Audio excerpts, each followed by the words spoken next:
Gloria a Dios. Durante varias semanas llevamos hablando acerca del Espíritu Santo. Estamos ya entrando a tierra derecha para celebrar el Pentecostés. En unos domingos más estaremos hablando acerca del Pentecostés, que no es otra cosa que la venida del Espíritu Santo sobre su iglesia, ¿no?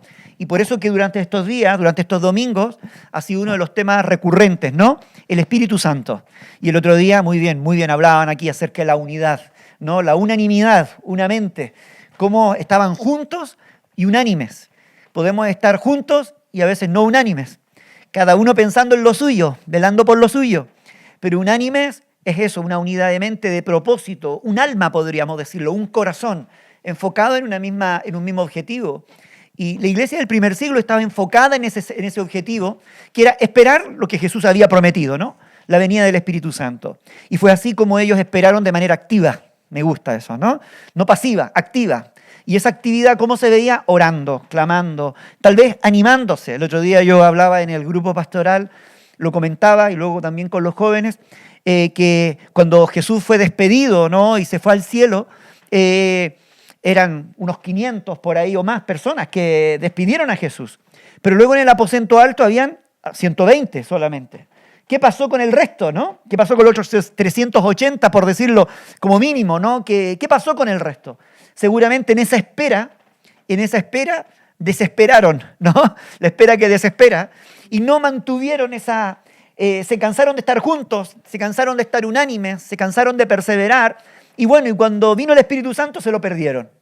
Y ahí es donde yo a veces digo, de cuántas cosas no nos perdemos por no estar juntos y no estar unánimes, por no estar donde tenemos que estar, haciendo lo que tenemos que hacer, unidos en un corazón con lo que tenemos que estar unidos en un corazón, ¿no? Nos distraemos, nos desenfocamos, nos desanimamos, ¿cierto? Y nos alejamos y perdemos la oportunidad de visitación, ¿no? Cuando Dios visita, cuando Dios obra también en medio de nuestras vidas. Así es que es importante eso, ¿no? La unanimidad para poder estar allí. Pero los que estaban reunidos, dice que todos fueron llenos. Me gusta eso, ¿no? Porque Dios nunca deja a nadie afuera. Eso me encanta. Cuando Dios visita, no deja a nadie afuera. De hecho, cuando Cristo murió en la cruz del Calvario, murió por todos. No por algunos, no por los buenos, no por los mejores, no por los perfectos, no, por todos, por los malos, los buenos, ¿no? Hasta el ladrón de la cruz se escapó, ahí por los pelos, pero hoy estarás conmigo en el paraíso, le dijo Jesús, ¿no? Era la puerta de salvación, porque Jesús no quiere que ninguno se pierda, sino que todos, y otra vez aparece la palabra todos, ¿no? Sino que todos procedan al arrepentimiento y le puedan conocer. Entonces, todo lo que hace Jesús siempre está pensado en todos, ¿vale? A veces algunos dicen, no, es que Dios conmigo no, con ellos solamente, no es para mí el asunto. No. Dios ha pensado en todos. Entonces yo quiero que le digas al de al lado, Dios ha pensado también en ti. Ya, pero no le metas el dedo en el ojo. Ahora díselo. Dios también ha pensado en ti. Dios murió por ti, pensó en ti, no te lo pierdas. Y para poder disfrutar de esos todos, tenemos que estar juntos, tenemos que estar unánimes, tenemos que juntarnos allí con aquellos donde Dios va a estar presente, donde Dios va a visitar. ¿Se acuerdan cuando Jesús resucitó y se presentó a los discípulos? Y luego llegó por ahí Tomás y le dijeron, no, estuvo el maestro. Nadie. Tomás se lo perdió el primer encuentro, ¿no? Y después tuvo que de oída y tampoco creyó. Es que cuando escuchamos las cosas de segunda mano, no siempre creemos, no siempre podemos creerlo. En cambio, cuando lo ven nuestros ojos, como Tomás, cuando ya se encuentra con Jesús, su vida cambia, es transformada. Le dice, sí, Señor, mete tu manito aquí. No es necesario meterla, no. No tengo para qué tocar tu mano y tocar tu costado. Ya sé que has resucitado, ¿no? La misma experiencia, la misma evidencia echaba por tierra su duda, su temor, su miedo, su incredulidad. Y fue confrontado, ¿no?, con la verdad, que era Jesucristo el Señor. Así es que es bonito cuando el Espíritu Santo viene. Hoy día yo quiero hablar del valioso poder del Espíritu Santo. El valioso poder del Espíritu Santo. ¿Por qué he puesto la palabra valioso? ¿De qué viene valioso? De valor. De valor. Hay cosas en la vida que tienen valor y otras que no le damos valor. Hay cosas que tienen valor en sí mismo y hay otras cosas que tú le atribuyes valor. ¿Me voy explicando? Hay cosas que son valiosas. La familia es valiosa y hay gente que no la valora. ¿Te das cuenta? Pero la familia es valiosa, ¿no? Hay otras cosas que tú le das valor. Tú le das valor al dinero, pero no tiene mucho valor el dinero. Simplemente es un medio, ¿no? Un fin. Le das valor al trabajo, pero el trabajo no tiene tanto valor. Se lo das tú el valor, ¿no? ¿Es importante? Sí, pero el valor a veces se lo damos nosotros. Pero en el caso del Espíritu Santo es valioso en sí mismo, tiene valor en sí mismo. Es como el Evangelio, la perla de gran precio, el tesoro escondido, ¿no? De lo cual nos habla la Biblia. Tiene un valor en sí mismo. Y todos, de alguna forma, lo valoran y de acuerdo a ese valor se relacionan con Dios y se relacionan con el Espíritu Santo. Y tienen un encuentro con el Espíritu Santo. O tienen un encuentro con Dios. Nadie es indiferente a la presencia de Dios y al poder de su Espíritu. Y de alguna manera todos nosotros nos relacionamos con Él de acuerdo al valor que le damos. ¿Me explico? Para algunos Dios no vale mucho, por eso no se relacionan con Él. Para algunos Dios es simplemente un concepto religioso, ideológico. Así que bueno, yo puedo creer o no puedo creer. Me da igual. Pero algunos como yo es imprescindible la presencia de Dios. ¿No? ¿Por qué? Porque yo convivo. El otro día hablaba con alguien y le decía, mira, es que yo ya llevo 30 más toda mi vida en esto, ¿no? Y lo conozco, sé de quién te estoy hablando. Yo ya he avanzado en este proceso de conocimiento, de relacionarme. Entonces yo no estoy hablando de algo que me han contado, no estoy hablando de algo que me he inventado, sino yo hablo de lo que he vivido, por eso es que lo vivo con pasión, lo vivo con entrega, lo vivo con compromiso, porque yo sé a quién he creído. Y me decía, se nota, me dice, porque yo todavía estoy en las primeras capas, esas un poco en duda, ¿no? Entonces le damos valor a las experiencias que tenemos. Y hoy día yo quiero hablar de tres niveles, por decirlo, si queréis decirlo de alguna forma, de tres niveles, ¿no? Por ejemplo, están los que desacreditan la presencia de Dios. ¿Encuentra a ellos? Usted le dice, no, eso, Dios está aquí, Dios está presente, el Espíritu Santo está obrando o Dios está obrando. Y ellos lo desacreditan, ellos dicen, no, eso no puede ser posible. Eso es simplemente una psicosis colectiva. No, eso es tu impresión, esa es tu necesidad que te hace ver, que te hace creer, ¿no? Pero bueno, algo así ocurrió cuando a Jesús le trajeron a un endemoniado, ciego y mudo. Dice que Él le sanó de tal manera que el ciego y mudo veía ahí, hablaba. Hubo un milagro que Jesús hizo allí, ¿no?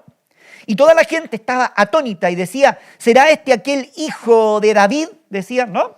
Más los fariseos, al oírlo, decían, este no echa fuera demonios, sino por Belcebú, príncipe de los demonios. Cuando la gente cambia, dicen, no, tú has cambiado porque te dio miedo. Tú has cambiado por esto, tú has cambiado por lo otro. Pero aquí en este caso, a Jesús estaba ocurriendo lo mismo, había hecho un milagro. Este joven era ciego, mudo, ahora estaba hablando, estaba viendo, había sido liberado de un estado, ¿no? de endemoniamiento, por decirlo, de una posesión demoníaca. Había sido liberado. Pero ellos decían, no.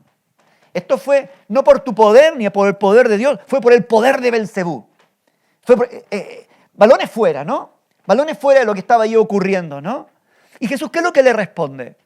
Y si yo echo fuera los demonios por Belcebú, ¿por quién lo echan vuestros hijos? Porque ellos también practicaban la liberación, ¿no? Por tanto, ellos serán vuestros jueces. Pero si yo, ¿por quién? Por el Espíritu de Dios. Es decir, cuando Jesús liberó a este joven, a este muchacho, lo hizo por el poder del Espíritu de Dios que estaba en él. Recordad que Jesús dijo, el Espíritu del Señor está sobre mí. Y Jesús, gracias al Espíritu de Dios que estaba sobre él, echó fuera este demonio.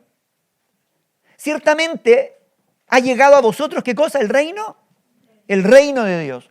Si Jesús había echado fuera el demonio por el Espíritu de Dios, ¿por qué los demás desacreditaban ese poder?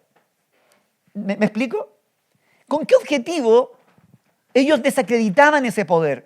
¿Por qué le decían, no, eso lo hiciste por el príncipe de los demonios, por Belcebú?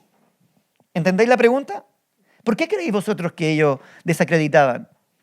¿Con qué fin? Podéis contestar.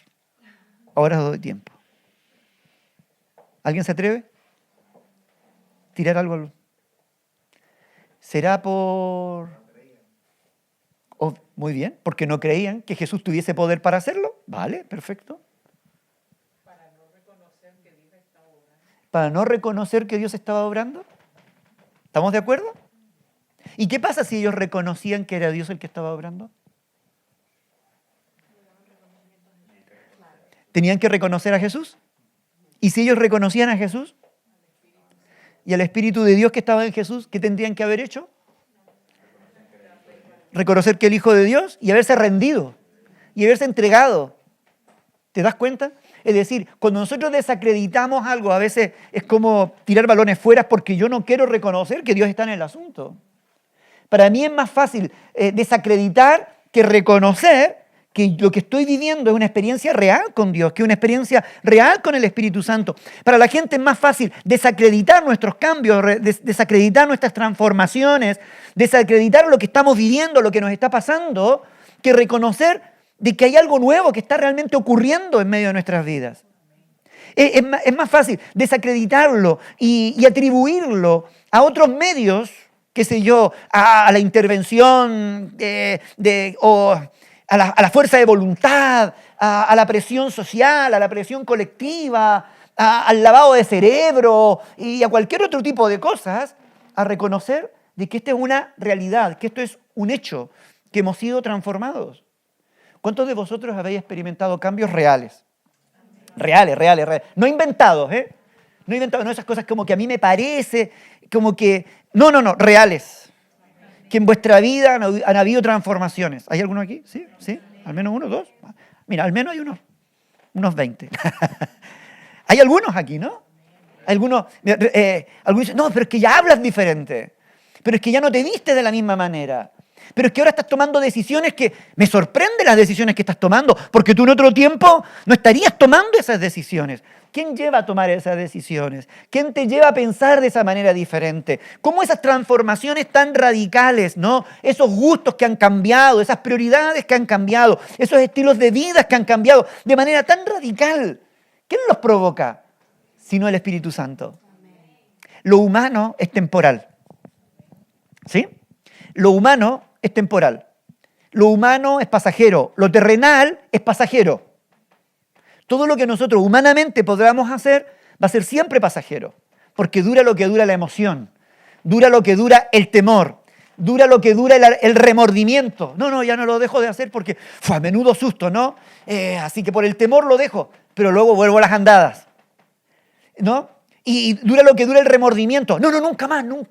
¿Cómo fui capaz? Pero luego vuelvo otra vez a la andada. Lo terrenal, lo humano, lo que nace de nosotros, de nuestra fuerza de voluntad, siempre va a ser temporal. Pero lo que hace Dios permanece para siempre.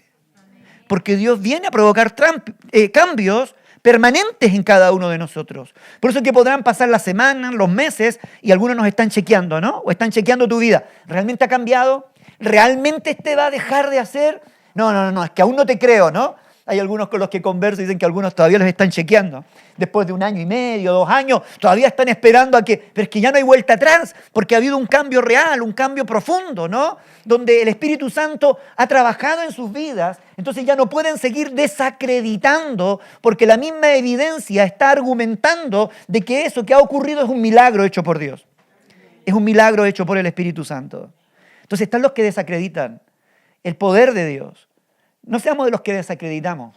Démosle valor, démosle gracias a Dios por los cambios, démosle valor por los ciegos y los mudos, ¿no? Por los ciegos que recobran la vista, por los mudos que vuelven a hablar, por los paralíticos que vuelven a caminar. Estoy hablando también en sentido figurado, ¿no? La gente que estuvo atada en sus situaciones, en sus matrimonios atados, sus familias atadas, y que Dios ha estado trayendo liberación, libertad. Demos gracias, veamos y démosle gracias al Espíritu Santo, a Dios, porque ha estado obrando en sus vidas y en sus corazones. Otra actitud, están los que lo quieren comprar. ¿Les suena a ustedes esto? Sí, el otro día creo que lo mencionaron por ahí a este personaje, ¿no? Con esa mirada tan tierna que tiene allí. Justo me apareció eso, ¿no? ¿Cómo se llama este personaje? ¿Cómo lo tienen allí, no? Muy bien. Era muy interesante, porque cuando creyeron a Felipe, esto está en Hechos 8:12, que anunciaba el evangelio del reino de Dios y el nombre de Jesucristo, se bautizaban hombres y mujeres, y también creyó Simón mismo. Esto se transformó en un creyente, ¿vale? Y habiéndose bautizado, ¿cuántos han hecho el ABC? ¿Quién dice? ¿Cuántos? No. Habiéndose bautizado, estaba siempre con Felipe. y viendo las señales y grandes milagros que se hacían, estaba atónito. Si os dais cuenta, Simón estaba, cuando habla luego ya sabéis lo que él pide, ¿no? Lo que él quiere, pero no era una persona no creyente, ¿no? Sino que le daba credibilidad a lo que se había transformado en un creyente. Y luego estaba al lado de Felipe, como discípulo de Felipe, y estaba viendo todo lo que Felipe hacía, el poder de Dios, el obrar de Dios, los milagros de Dios, y el tipo flipaba. Él también en su momento había sido poderoso por la magia, ¿no? Era mago hacía magia y hacía cosas que la gente lo admiraba, lo respetaba, ¿sí? Pero él conoce a Cristo, se convierte, se bautiza, se transforma en un creyente y comienza a estar con Felipe. Y él, yo creo, en medio de este atónito, ese atónito significa que él estaba de alguna manera sorprendido de que aquí este poder fuese mayor o que hubiese poder también en este contexto. Hace unos domingos atrás yo prediqué acerca de que el Espíritu Santo es poder. Dios es poder, no que tiene, es poder. Y donde Él está hay poder, ¿no? Hay un poder transformador. Y en este caso Él ve y experimenta ese poder, vive ese poder al lado de Felipe, ¿no? Y llega un punto, bueno, que vienen los de la otra, viene el Pedro, Juan y toda la comitiva a orar ahí a Samaria, y dice que entonces imponían las manos y recibían, ¿qué cosa? El Espíritu Santo, que es poder, ¿no? Y cuando vio Simón que por la imposición de las manos de los apóstoles se les daba el Espíritu Santo, ¿qué les ofreció? Dinero. ¿Cuánto vale esto, Mejetonendo? Le dijo, ¿no? ¿Cuánto vale? ¿No? Dame también a mí este poder. Dame ese poder. Para que cualquiera a quien yo impusiese las manos reciba el Espíritu Santo. Dame ese poder. ¿Qué quería Simón? Comprar. ¿Comprar qué? El poder. Él quería ese poder. ¿Por qué quería comprar ese poder? ¿Porque quería ser? Claro, a ver, que son preguntas de niño, ¿no? Yo estoy haciendo preguntas de niño, ¿no? ¿Por qué quería comprar ese poder? Porque quería ser poderoso. Me falta esto tengo tantos poderes, me falta este. En la colección de poderes que tengo, en la antigua vida yo era un hombre poderoso, ahora me falta porque esto sí que es poder, ¿no? Porque en el otro usaba artes magia, seguramente, encantaba a la gente, pero esto era más genuino, esto era real. Los enfermos sanaban, la gente era liberada, ¿me voy explicando? Y más encima ahora veía que el Espíritu Santo venía sobre la gente, había poder. Y él que quería tener ese poder. De alguna forma, yo creo que él quería adueñarse de ese poder. Quería que el poder fuera de él, porque pensaba que el poder lo tenía Felipe. Entonces, véndemelo, Felipe. Claro, ¿cómo yo te puedo comprar algo? Lo primero tengo que pensar que ese poder es tuyo. Véndeme, Marimiri, tu poder. Por favor, dámelo ese poder, ¿no? Y yo te hago la transacción y después me imponen las manos y me transfieres ese poder a mí, para yo hacer lo mismo que haces tú. Pero aquí hay una gran equivocación. ¿Cuál es la gran equivocación? Bueno, hay varias, pero ¿cuál es la más evidente? ¿Cuál creéis vosotros que es la más evidente? Que el poder no se puede comprar, ¿vale? Uno, ¿no? Básico, luego le dice eso, ¿no? Pero también que el poder no es de Felipe. ¿Sí? El poder no es de Felipe. Felipe no podía vender el poder, no porque un tema ético o un problema moral, un tema teológico. No. Para empezar, porque Felipe no tenía poder. Era el poder de Dios operando en Felipe. A mí, esta es una de las cuestiones que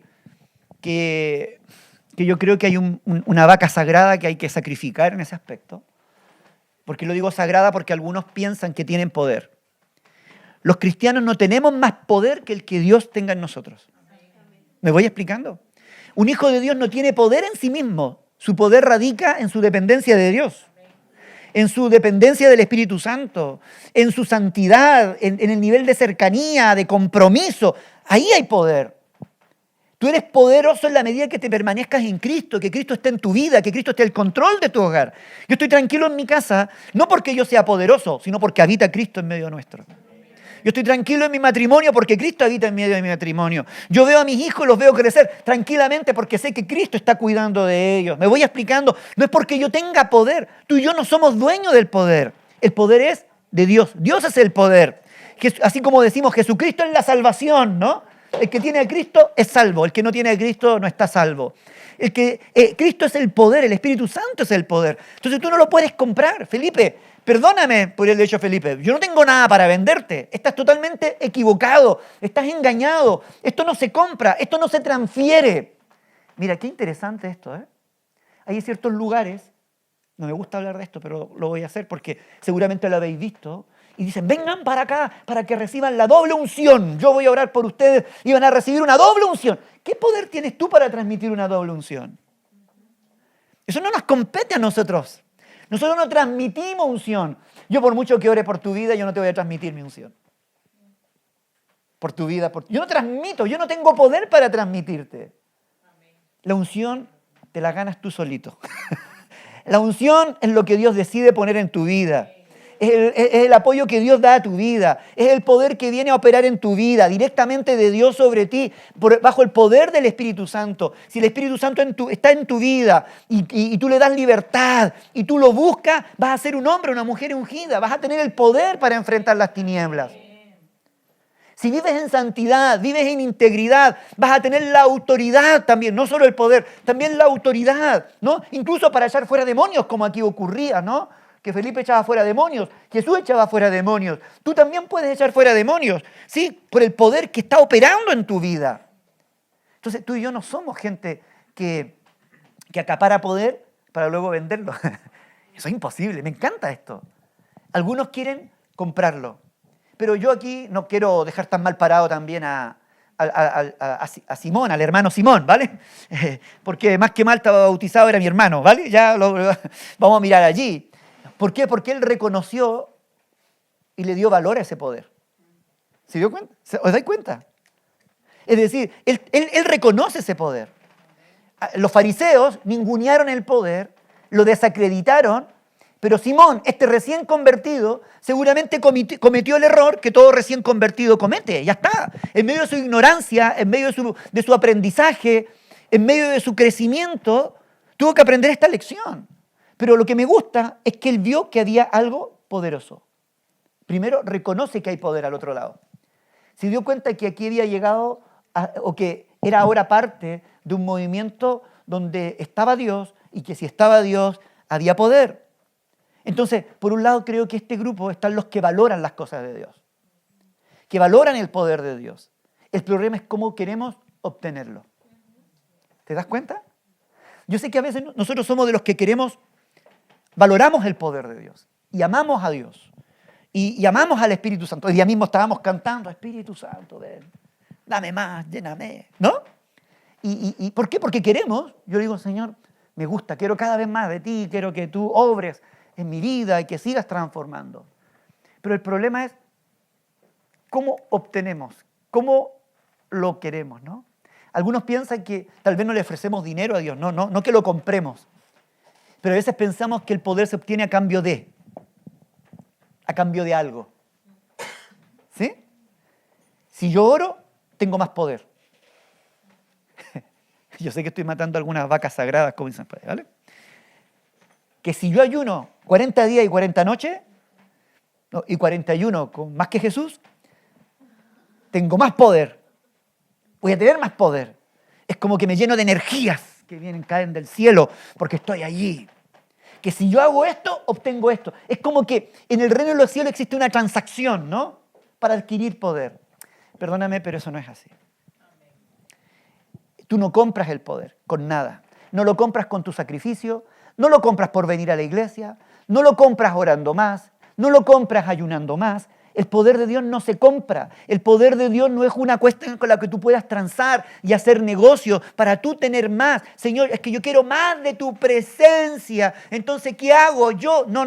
La única fórmula, por decirlo de alguna manera, para tener más de Dios es tener menos de mí.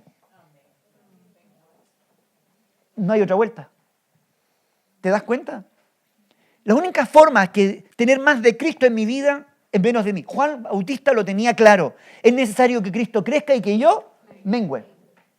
Es necesario que Él avance, que Él se haga grande, que Él sea el protagonista y que yo vaya muriendo. Cristo tiene que ir floreciendo, Cristo tiene que ir mostrándose en mi vida. El carácter de Cristo tiene que ir siendo transformado en mi vida, en la manera que yo me parezca a Cristo, que mi vida vaya siendo transformada. La imagen de Cristo, vas a tener una vida más ungida, vamos a tener vida más ungida en nuestro vida. Va a haber más presencia de Dios en nuestra vida. ¿Me voy explicando?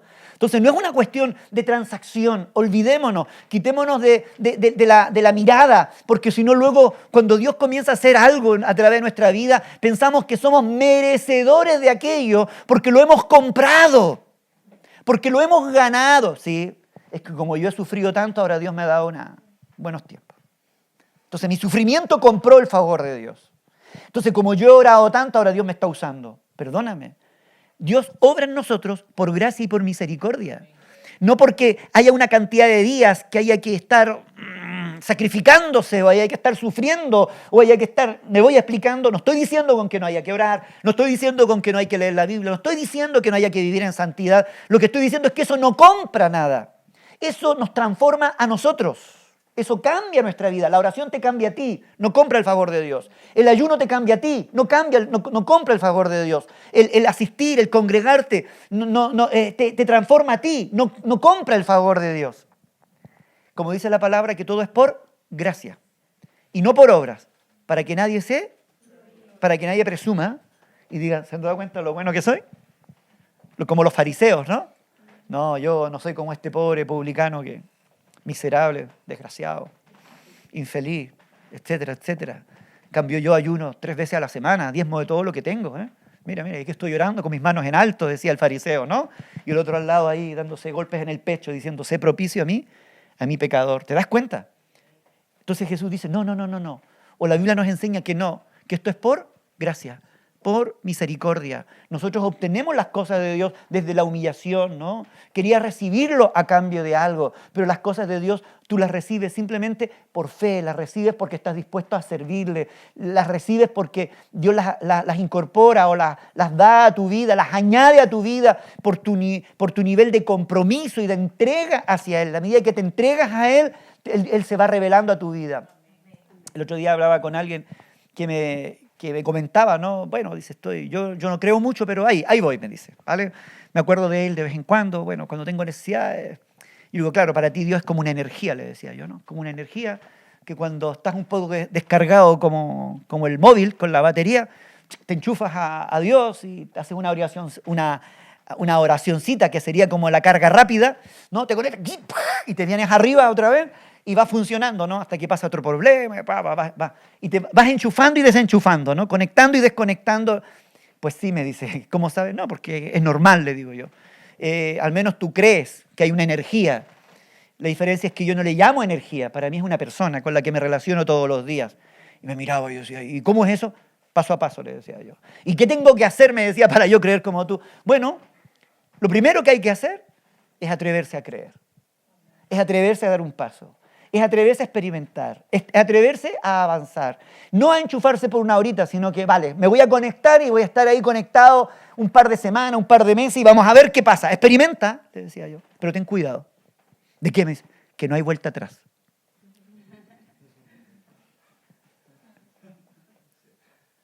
¿Sí o no? ¿Estamos de acuerdo, no? Y yo no sé, a ver, que yo hay cuestiones que hacer las digo, pero esa fue como que fueron cosas como muy precisas del Espíritu Santo, porque yo estaba viendo cómo el Espíritu Santo me estaba dando palabras de ciencia allí. Entonces, pero ten cuidado, que no hay vuelta atrás. Porque cuando tú te conectas con Dios y empiezas a experimentar a Dios, ya no hay vuelta atrás. Porque Él empieza a succionar de ti, te empieza a transformar, te empieza a cambiar, ya no eres el mismo y ya no hay vuelta atrás. Porque cuando vuelves atrás, te das cuenta que eres un infeliz, ¿no? No disfrutas, a eso me refiero con infeliz, no disfrutas volviendo atrás. Por último, ahora disfrutan en ignorancia, en ceguera, algo disfrutan. Pero una vez que los ojos se abren, volver a hacerlo de antes es complicado porque ya eres consciente, estás haciéndolo, ya no te emborrachas de la misma manera, perdóname, pero ya no eres agresivo de la misma manera porque tu conciencia o el Espíritu Santo ya ha hecho una obra de transformación. Entonces, ten cuidado cuando empiezas a conectarte y a avanzar en el Señor, porque luego ya no hay vuelta atrás, porque ya no eres el mismo. Tu mente, tu corazón es transformado. Así que te dejo ahí, le dije. Y si quieres, acompáñanos. Sí, vale. Así que quedó un poco entusiasmado. No le quise quitar hierro, bueno, no quise, ¿cómo se llama?, asustarlo, pero es que es así. Dios nos transforma. Entonces, esto es un proceso de transformación, no se trata de comprar, no se trata de pasos mágicos, da 4 pasos y vas a dejar esto, 4 pasos y vas a obtener esto de Dios, y esto, no, se trata de eso. Se trata de ir siendo transformados, de ir siendo cambiados. Y ahí es donde opera el poder de Dios. Por último, como tercer punto, están los que desean y perseveran hasta obtenerlo. Yo iba a predicar de esto, yo me iba a quedar aquí, pero me metí los otros 2 puntos mientras preparaba todo. Porque esto es un texto que estos días, que lo he leído un montón de veces, porque vosotros seguramente también lo habéis leído, una historia muy bonita. Y yo dije, voy a hablar de esto. ¿Conocen esos personajes, entre paréntesis? ¿El calvo? No, pero no estoy hablando de los que vienen a la iglesia, estoy hablando de otro. El calvo más joven y hay otro más mayor. ¿Quiénes son? Elías y Eliseo. Elías, a propósito. Bueno, Elías y Eliseo, ¿no? Muy bien. Estos 2 personajes son impresionantes, de verdad. Hay mucho, a ver si algún día me acuerdo y predico solamente de esto, pero voy a intentar matizar esto. Vosotros sabéis que Elías hubo un momento en su vida de crisis, ¿no? Huyó porque lo querían matar y bueno, tuvo una revelación. Allí, en medio de esa crisis, se echó bajo de un enebro porque se quería morir, ¿os acordáis? Y Dios lo alimenta. ¿Quién no ha pasado por esas crisis? Está arriba y está abajo, ¿no? Esta fue una cuestión fulminante. Yo quiero morirme, hasta aquí llego, toma, ahí está. Renuncio, se acabó.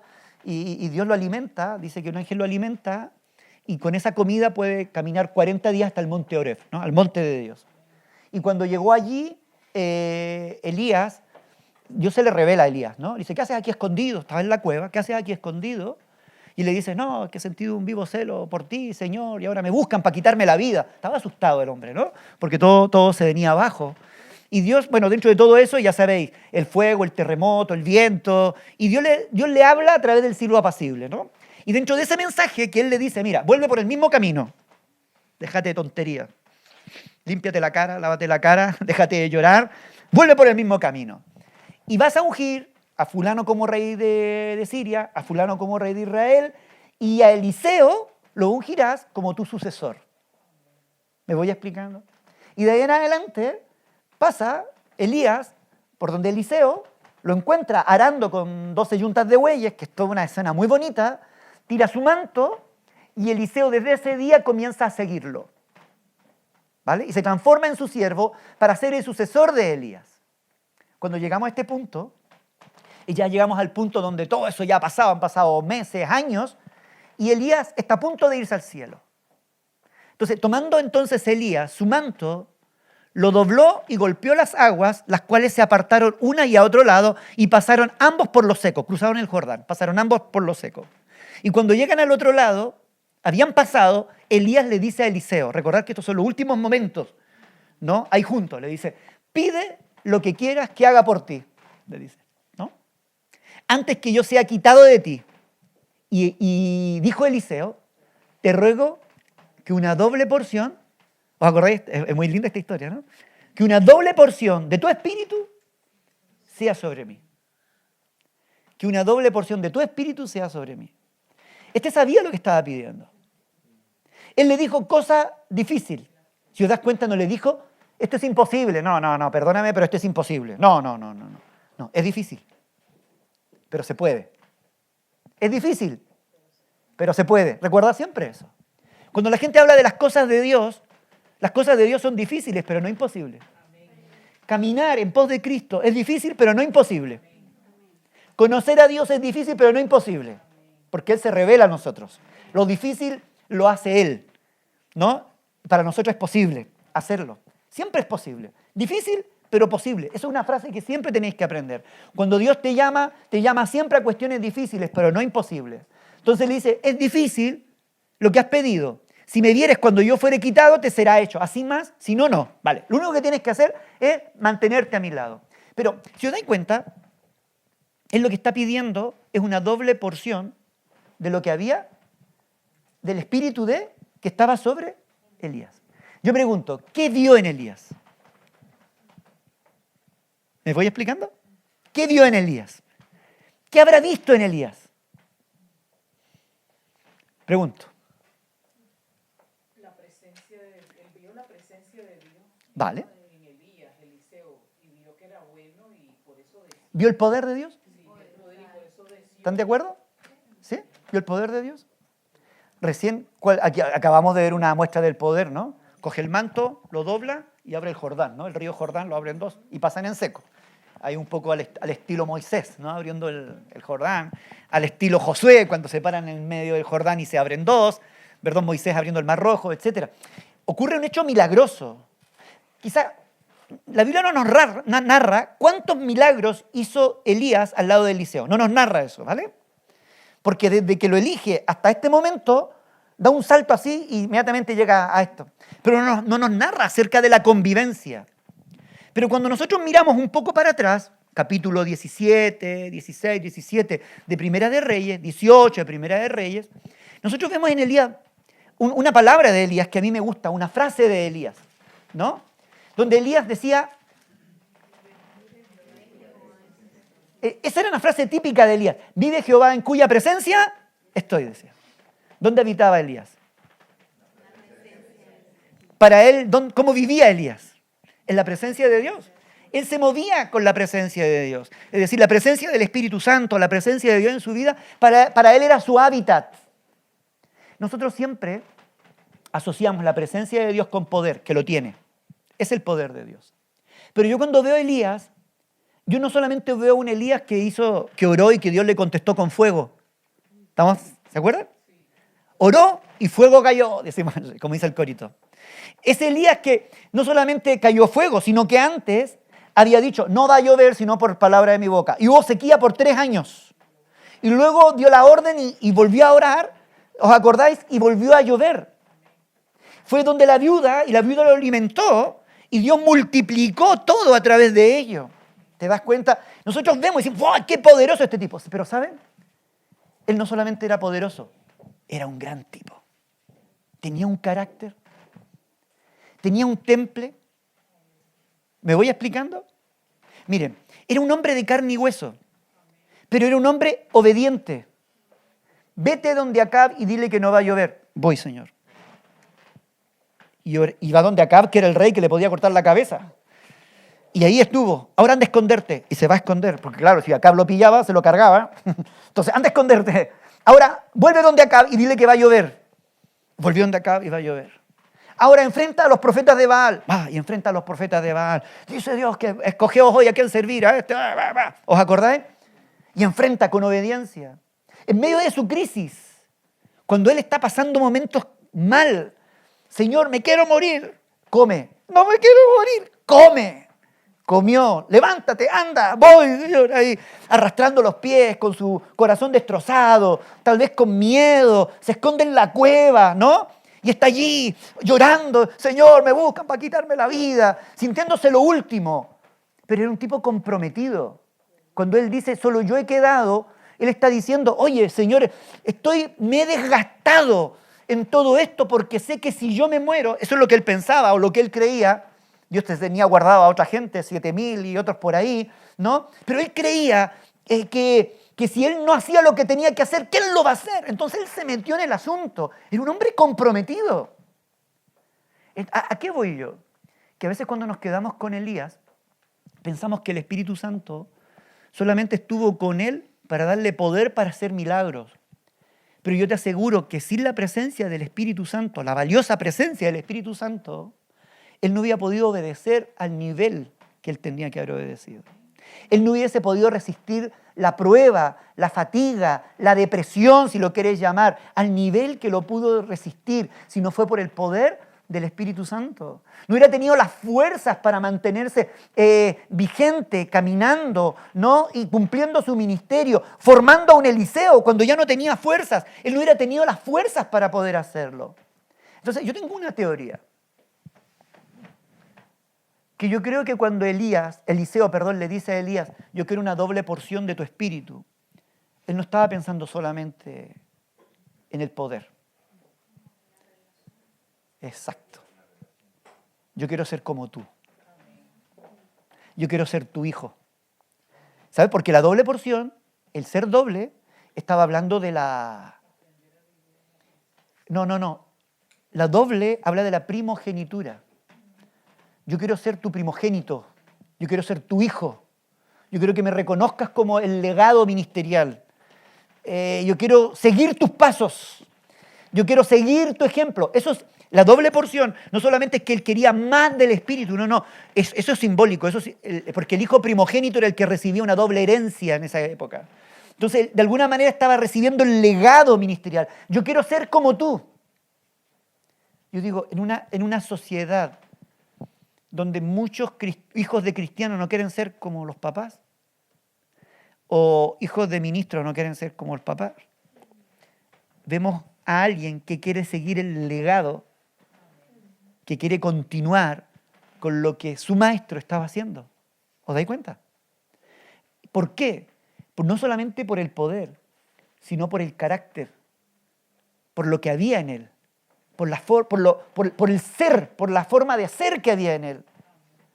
Tú y yo necesitamos una doble porción, por supuesto. Necesitamos que Dios nos llene y nos vuelva a llenar. Me encanta ese enfoque.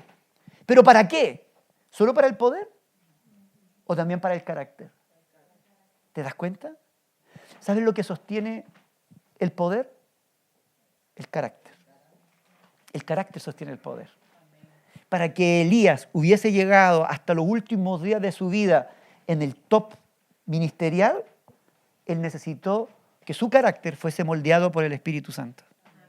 Y muchas veces Dios no da más o no trabaja más en nuestra vida porque nos falta carácter.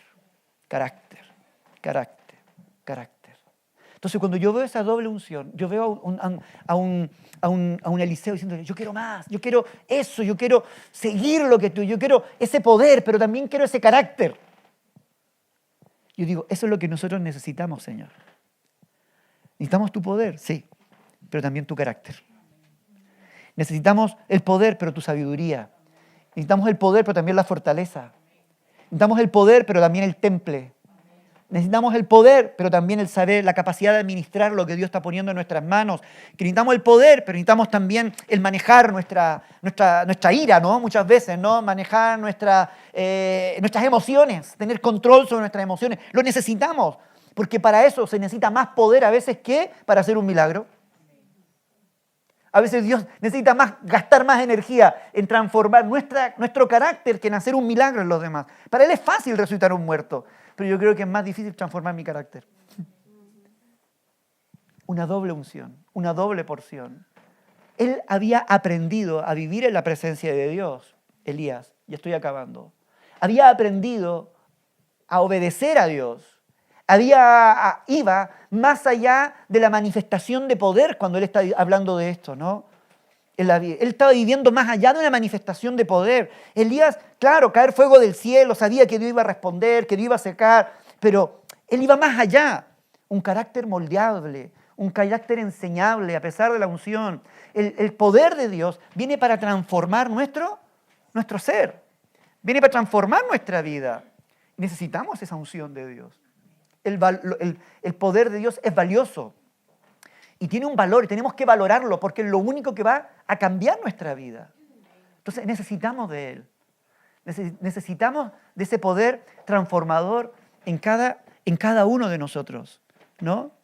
Termino con esto. Lucas 11:13 dice, pues si vosotros siendo malos sabéis dar buenas dádivas a vuestros hijos, ¿cuánto más vuestro Padre Celestial dará el Espíritu Santo a los que se lo piden? Qué bonito, ¿no? No está diciendo allí, dará el coche que buscáis, el piso que buscáis, el trabajo que buscáis. ¿Cuánto más Dios no te va a dar algo, lo más valioso? ¿Te dará el Espíritu Santo? Mira que Eliseo podría haber dicho, a ver Elías, a ver, ¿qué te puedo pedir? Dame la capacidad o déjame la capacidad de resucitar muertos. Dame la capacidad de abrir el Jordán, ¿no? De sanar, déjame el manto, con el manto ya me conformo, no, dame esto. Pero él dijo, no, yo quiero al Espíritu que está en ti, quiero el Espíritu Santo que está en ti. Todo lo que veis bueno es el Espíritu Santo obrando y necesitamos de Él. Yo creo que terminemos este momento pidiéndole a Dios que ponga su espíritu en nosotros, que derrame de su espíritu en nuestras vidas. Es lo más valioso que nosotros podemos tener. Que así como Eliseo fue capaz de mirar y decir, yo quiero una doble porción, yo quiero que tu presencia esté conmigo. Nosotros podamos decirle, Señor, necesitamos de tu presencia, como cantábamos hace un momento. Ya sé, hay algunos que lo desacreditan, pero hay otros que lo valoran. Y a veces valorándolo pensamos que es un intercambio de, no. Eso es rendirnos a Él, ¿no? Y lo que Él quiere es que lo anhelemos, que lo busquemos. Y que si tenemos que elegir, lo elijamos a Él, ¿no? En lo que Él tiene para nuestra vida y lo que Él quiere para nosotros. Amén.